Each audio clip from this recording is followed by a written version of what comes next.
Namun sekali lagi tema kita sore hari ini berupa konsep, ibaratnya sebagai payung yang akan memayungi amaliyah-amaliyah tadi itu. Sama ketika adik-adik membahas tentang bid'ah, ini sebuah konsep, sebuah payung hukum yang nanti dari situ bisa di breakdown amaliyah-amaliyah ini masuk kategori bid'ah atau tidak. Dan kembali kepada khilaf, perbedaan pendapat di antara ulama, ada atau tidak bid'ah hasanah itu. Apakah semua bid'ah, sesuatu yang baru itu jelek? Bahasa Jawanya apa? Mboten sae. Bahasa Inggrisnya apa? Jube tak sae, Inggris Timur. Ini kembali kepada konsep. Dulu pernah dibahas insya Allah oleh Ustadz Muafa. Maka kita akan mengkaji saat ini tentang tradisi. Nanti kalau di breakdown, diturunkan dari situ, kira-kira contohnya sama itu dengan bid'ah itu. Kalau kita kasih contoh lebih dulu secara singkat, misalnya di kampung kita ada tradisi tahlilan, ada tradisi istighatsah, ada tradisi kematian, kelahiran. Kalau 3 bulan itu namanya apa? Neloni. Kemudian 7 bulanan ada apa? Mitoni atau tingkepan. Kadang juga ada yang 4 bulanan. Istilahnya apa itu? Ngapati, ya, dari kata perapatan. Kalau neloni dari kata apa? Pertelon itu. 3 bulan dan seterusnya. Itu nanti kalau kita perhatikan sebenarnya bisa dikasih payung hukum bid'ah hasanah atau tradisi ini. Jadi ini urgensi kajian kita. Kita hidup di Indonesia yang di situ pasti memiliki sejarahnya sendiri. Kalau suatu sejarah itu mempengaruhi tradisi berikutnya, mempengaruhi generasi berikutnya, itulah yang disebut dengan tradisi. Dengan kata lain, tradisi adalah sejarah yang mempengaruhi. Dulu ada orang pakai belangkon, sejarah ini. Ternyata kok ada sejarah ini mempengaruhi generasi berikutnya, itulah yang disebut dengan tradisi. Kaum santri pakai sarung, oh sejarahnya seperti itu. Oh kok sampai sekarang? Maksudnya sampai sekarang sejarah itu mempengaruhi kita. Itulah yang disebut sebagai tradisi. Maka kajian ini penting. Kita hidup di Indonesia yang bukan ruang hampa, memiliki sejarahnya, dan kadang sejarah itu bergilir bergantian antar generasi. Lalu sikap para ulama seperti apa? Sikap dalam arti menghukuminya bagaimana?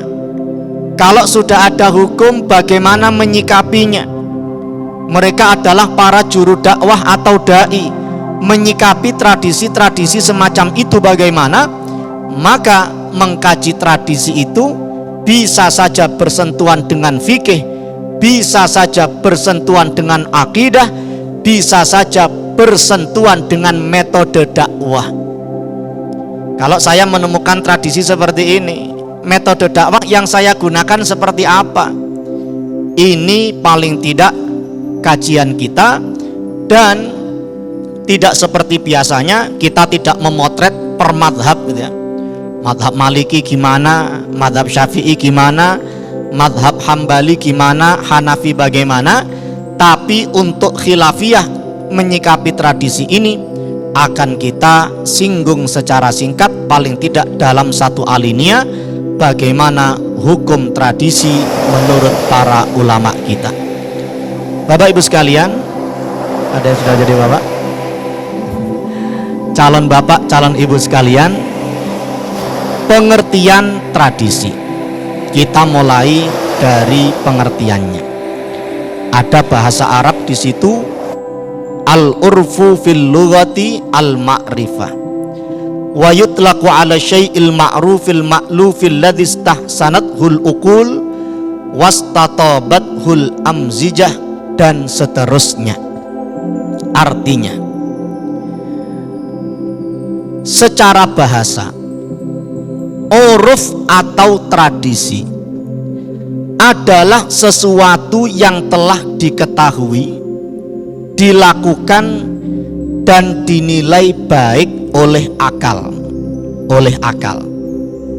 Tadi kaum santri pakai sarung, berarti ini sudah diketahui, sudah dilakukan, dan dianggap baik oleh akal. Orang pakai belangkon, tradisi ini sudah diketahui, sudah kemudian dilakukan dan dianggap baik, makanya kan dilakukan. Termasuk amaliyah yang lainnya, maulidan, lalu tadi yang kita sebut sebagai contoh tahlilan, bagi sebagian umat Islam Indonesia itu sudah diketahui, sudah dilakukan secara turun-temurun dan dianggap baik oleh akal. Tinggal nanti secara syariat seperti apa, itu secara bahasa. Adapun tradisi atau uruf secara istilah adalah, Imam Ghazali menjelaskan, adat dan uruf adalah sesuatu yang telah terpatri dalam pikiran dari sisi logika dan dapat diterima oleh karakter yang normal. Ada orang punya karakter sikap perangai normal, gak nyeleneh, gak menyimpang. Kok dia itu bersama anggota masyarakat yang lain menganggap sebuah perbuatan ini baik? Inilah yang dikatakan sebagai atau sebentuk tradisi itu.